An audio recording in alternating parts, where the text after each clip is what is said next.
தமிழகம் முழுவதும் பரவலாக பெய்து வரும் கனமழையால் வெப்பம் தணிந்து குளிர்ச்சியான சூழல் நிலவுவதால் பொதுமக்கள் மகிழ்ச்சியடைந்துள்ளனர். சென்னையில் கடந்த சில மாதங்களாக கோடை வெயில் மக்களை வாட்டி வதைத்து வந்த நிலையில் சென்னை, கோயம்பேடு, போரூர், அரும்பாக்கம், மாதவரம், மாத்தூர் உள்ளிட்ட பகுதியில் அதிகாலை முதலே மிதமான மழை பெய்தது. இதனால் வெப்பத்தின் தாக்கம் தணிந்ததால் பொதுமக்கள் நிம்மதியடைந்தனர்.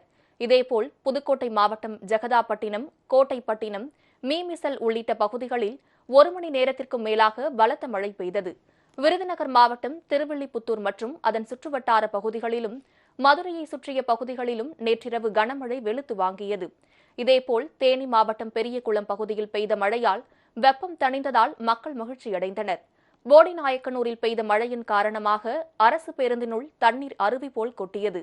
10 நிமிட மழைக்கே அரசு பேருந்து தாக்குப்பிடிக்காததால் பயணிகள் கடும் சிரமத்திற்கு ஆளாகினர்.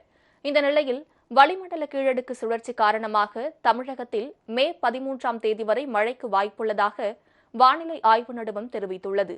குறிப்பாக நெல்லை, தென்காசி, தேனி, தருமபுரி, திருப்பத்தூர், கிருஷ்ணகிரி ஆகிய 6 மாவட்டங்களில் இன்று பலத்த காற்றுடன் கூடிய கனமழை பெய்யக்கூடும் என்றும் தெரிவிக்கப்பட்டுள்ளது.